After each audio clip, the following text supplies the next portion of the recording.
کہ تاریخ آنے والے دنوں میں ایک دوسرے پہ الزام لگائے کہ اس کی وجہ سے مہنگائی ہوئی، اس کی وجہ سے معاشی عدم استحکام ہوا، اس کی وجہ سے غریب مارا گیا۔ ہم سب لوگوں کو مل بیٹھ کر اس ملک کو بہتر کرنا۔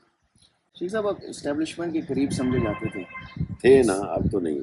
اس وقت کیا سوچ رہی ہے سر؟ مجھے نہیں پتا، میں 10 مہینے سے اسٹیبلشمنٹ سے، میں ان کے لیے دعا گو، لیکن میرا کوئی رابطہ نہیں۔ آپ کیا دیکھ رہے ہیں کہ ملک میں ایک ہی انتخابات ہو گئے، ایک ہی روز عام انتخابات پورے ملک میں ہوتے دیکھ رہے ہیں؟ ہو سکتا ہے، یہ ممکنات میں سے، میں اس کی نفی نہیں کرتا۔ اور اس حوالے سے کوئی بیک ڈور رابطے بھی ہو رہے ہیں؟ ہو سکتا ہے ہو رہے ہوں۔ ہو سکتا ہے۔ آپ ٹویٹر اکاؤنٹ پر 2 لوگوں کو فالو کرتے تھے، اب صرف آپ عمران خان کو فالو کرتے ہیں۔ کیونکہ میں اس کو فالو کر رہا ہوں، وہ ایک کو کر رہا ہے اپنے آپ کو، تو پھر میں نے بھی کہا کہ میں اپنا ہی اکاؤنٹ عمران خان کا ہی رہنا۔ اسٹیبلشمنٹ سے کوئی گلہ ہے، شکوہ ہے؟ کوئی گلا شکوا نہیں، کسی سے کوئی گلا شکوا۔ میں عمر کے اس حصے میں ہوں کہ میں اب، اللہ نے مجھے بہت بہادر جنم دیا۔ میں نے اکیلے ملک کا صدر اور ملک کا وزیر اعظم بھٹو کا اکیلے جلسہ پلٹا ہے، اور میں نے 28 اکتوبر کو اکیلا کمیٹی چوک پہنچا ہوں، اور 6 نومبر 1968 کو میں نے ایوب خان کے خلاف تحریک کا آغاز اکیلے کیا، اور مجھے کسی سے کوئی گلا نہیں۔ اور اللہ کا احسان مند ہوں کہ اس نے اتنا حوصلہ دیا کہ اگر پھر کسی ابل تو امتحان میں ڈالے نا، اگر ڈالے تو اس میں مدد کرے تاکہ میرے حوصلے پر آنچ نہ آئے۔ میں بے حوصلہ اور بے نسلی نہیں مرنا چاہتا۔ شیخ صاحب، آپ اسٹوڈنٹ پالیٹکس میں بھی جیل میں گئے، متعدد بار وفاقی وزیر رہے، اب بھی آپ جیل میں گئے، کیسا تجربہ رہا ہے؟ کوئی نارمل ہی تھا جی، جیل میرا سسرال پہلے بھی تھا، ابھی یہ اس دفعہ سلوک انہوں نے اچھا نہیں کیا، لیکن پھر بھی میں تڑکے والی دال کھاتا رہا ہوں، کوئی ایسی بات نہیں ہے۔ اور 2-3 گھنٹے میرے ساتھ ذرا کوئی بد اخلاقی نہیں کی، کوئی میرے ساتھ غلط زبان استعمال نہیں کی گئی، لیکن پھر بھی میں سمجھتا ہوں کہ میں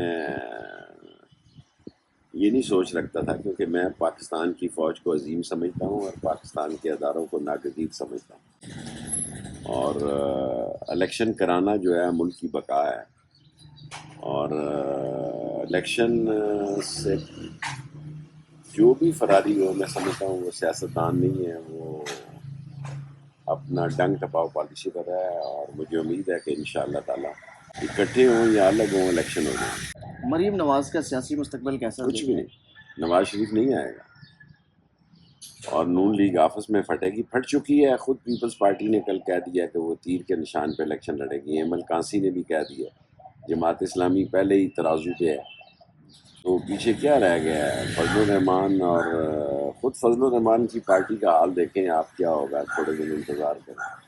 بلاول بھٹو، ان کی سیاسی مستقبل کے بارے میں آپ کیا دیکھتے ہیں؟ آپ سیاسی پیشگوئیاں بھی کرتے ہیں، تو بلاول بھٹو کی کیا سیاسی مستقبل؟ بلو رانی کا میں کچھ نہیں دیکھ رہا۔ مریم، نواز شریف اور بلو رانی ابھی ریاضت کریں، ابھی سیاست کا وقت نہیں ہے، کیونکہ یہ کہتے ہیں ہم نے سیاست اپنی تباہ کی ہے، یہ ریاست تباہ کی ہے انہوں نے، اور ریاست کو تباہی سے نکالنا ہے، اور وہ تبھی نکلے گی جب ایک فیئر، شفاف اور جلدی الیکشن ہو جائے۔ آپ کیا دیکھ رہے ہیں کہ ملک میں ایک ہی انتخابات ہو گئے، ایک ہی روز عام انتخابات پورے ملک میں ہوتے دیکھ رہے ہیں؟ ہو سکتا ہے، یہ ممکنات میں سے، میں اس کی نفی نہیں کرتا۔ اور اس حوالے سے کوئی بیک ڈور رابطے بھی ہو رہے ہیں؟ ہو سکتا ہے ہو رہے ہوں۔ ہو سکتا ہے۔ شیخ صاحب، پرویز الہی صاحب آپ کے خلاف کچھ بیانات بھی دیے، لیکن آپ خاموش رہے، آپ نے جواب نہیں دیا۔ میں بڑا آدمی ہوں، اب وہ پی ٹی آئی میں شامل ہو گئے ہیں، تو اب آپ کو کوئی رابطہ ہوا ہے ان سے، یا انہوں نے کوئی رابطہ کیا؟ میرے لیے شجاعت اور پرویز دونوں برابر ہیں، آمنے سامنے رہتے ہیں، اس لیے کبھی میں ان کے گھر ہی نہیں گیا کہ اگر ایک کمرے میں جاؤں تو دوسرے میں نہ جاؤں. سو میرا کسی سے رابطہ نہیں. شیخ صاحب آخری سوال پوچھوں گا, مناسب سمجھے تو جواب دے دیجیے گا اس کا. آپ ٹویٹر اکاؤنٹ پر 2 لوگوں کو فالو کرتے تھے, اب صرف آپ عمران خان کو فالو کرتے ہیں. کیونکہ میں اس کو فالو کر رہا ہوں, وہ ایک کو کر رہا ہے اپنے آپ کو, تو پھر میں نے بھی کہا کہ میں اپنا ہی اکاؤنٹ عمران خان کا ہی رہنا. بہت شکریہ شیخ صاحب, نیوز کو وقت دینے کے لیے.